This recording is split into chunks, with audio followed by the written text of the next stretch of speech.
right. So today we are interviewing Carter. And Carter, what is today? Do you know even the date?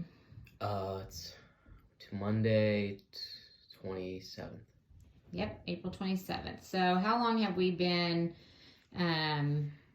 quarantined or whatever you want to call it? About a month and a half. A month and a half, About, yeah. Yeah, so a month and a half, right? It was during spring break, really. Right when spring break started, pretty much. Yeah, when spring break started. What did you think when this all came out and this was all happening? What was your first thoughts? Just that I didn't think it, you don't usually think, I try not to think where it goes to the worst. I just thought that it's all good and then that's all going to end up being over and it's just like a fever dream, but it's then the reality sets in, then you actually have to, change your lifestyle to how that's everyone's going, like society's running and stuff. Yeah. So as a sophomore in high school, in a couple years you're going to be out in the real world, going to college and all that. Do you feel like it affects you, or you feel more anxious about things since you're becoming closer to an adulthood, or compared to like maybe Peyton?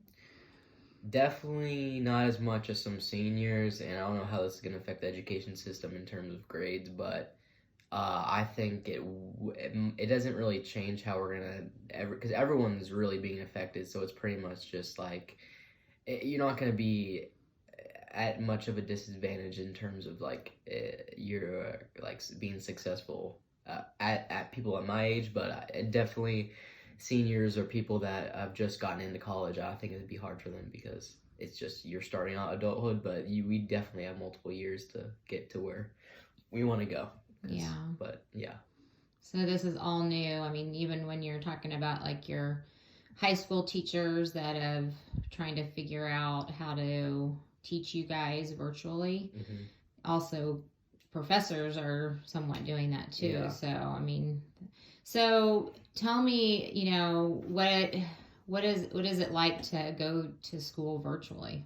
It's a lot harder because for our district we don't do like the actual online classes where you're sitting in front of a camera and you're the teacher. It's just assignments are assigned to you and you just do them, and then they take attendance on if you completed them, and just the interaction with your teacher and what they assigned. And it's not really right now it's not really based off if you're getting right or wrong. It's about completion, because just the teachers know that you're actually getting it done. Mm-hmm. And then it's gonna probably get to the point where they have assessments, and I don't know how that's gonna go, but yeah, it's definitely a lot different because you don't have as much discipline. So how do you do tests? How do they know whether you're not cheating? The closest to a test I've done was a Google form, and it's just a quiz that you have online, and they kind of just use the trust system of you not cheating just to help yourself. But I think it might get to the point where you're gonna have someone be watching you and you can't be cheating at all. But I don't know how that's gonna work because that's just too much. So do you think this is going to affect next year for some people, or do you think? Do you think it's gonna?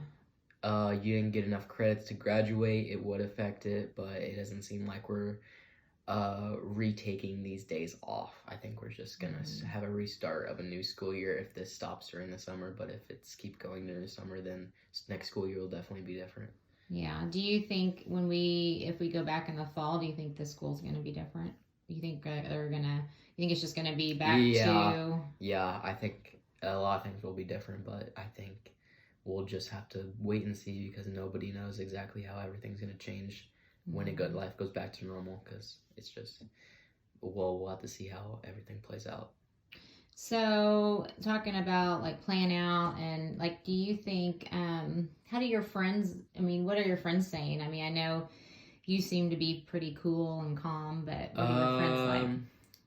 It really depends on how they're parented, but some people just want to get out and some people think and some other of my friends think it's fine because they do allow, some parents allow their kids to go see one friend or go outside at least, but then some others just totally enclose their kid inside the house, and that can get to the point where they just want to leave. And that's how some of my friends are too, because they just can't get out, and that's really what made them happy, especially if you have a girlfriend or just friends. And then people that want to, I mean, we are all hang out in a group and we want to play basketball, but most of my friends just can't do that. And yeah. So, do you feel that if you're parented in the way that they're super overprotective, do you think the kids will just end up not being able to do it anymore and will just leave no matter what their parents say? The parenting, it definitely affects how the child is dealing with this, and I don't think there's a right and wrong, because if you're doing it right, you're doing everything right, it's good for the child, it's good, but I don't know if the child will enjoy it as much as if their parents would just not care. But that's not good in terms of how we're helping the situation. So it's really a double-edged sword, because you're either helping but you're not enjoying it, or you're enjoying it but not helping with what's happening. So I don't know. Yeah, it's hard to tell, because you got to look at mental health too. So if you're so strict and you're not letting, it's hard as a parent to know exactly what to do. So when you look back on this time of your life, do you think it will affect you a lot, or do you think you'll be like, oh yeah, I remember that time, it wasn't that bad? I'm just grateful for where I am right now, and not being in a situation where this is just like horrible and I don't have a place to stay, or we're just losing money, or just we're all worried about what's gonna happen. I'm in a situation where I'm not bad at all now.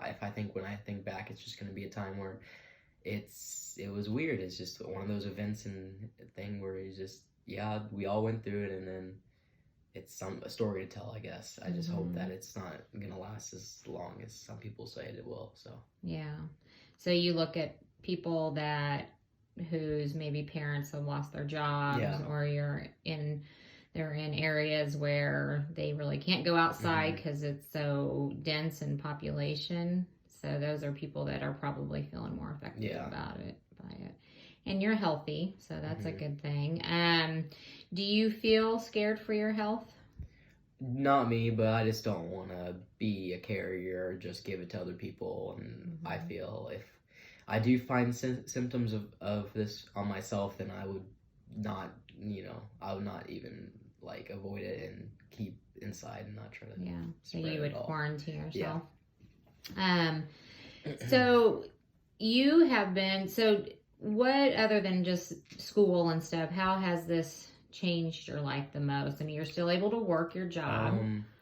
It's definitely a loss of habits, because during school you had every day you woke up at the same time most likely, and you went to school and you came back and then you did the thing after school.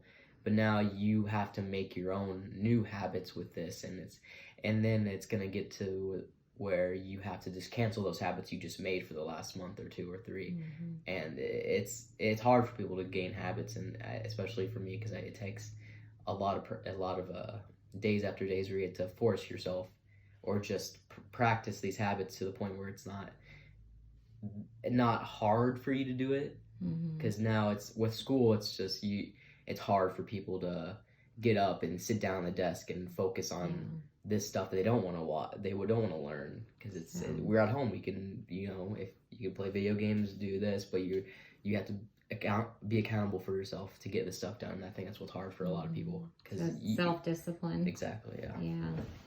That is definitely you're getting a good dose of that before you head to college.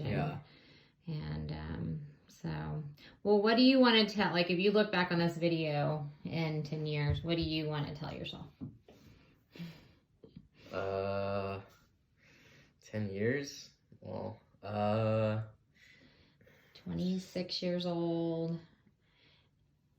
I don't even know. I mean, I guess,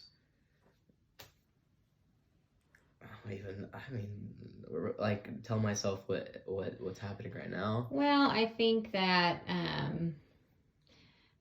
I think one thing that I think about is that you'll get through it. That this is a time where none of us have been through it before, but we're all managing and adjusting, and that's just kind of how you've kind of learned to do at such a young age, at 16. So, but I don't know. I just think this is going to be neat for you to look at in a few years, and a time that will be in history books, and this world will be changed because of this time. So we're trying to figure it out right now on how to get back to normal life without continuing to spread the virus anymore. So that's a thing that we still haven't figured out yet on April 27th. So, well, Carter, thank you for sitting down with me, and I appreciate you taking the time to answer my questions. All right. Toodles.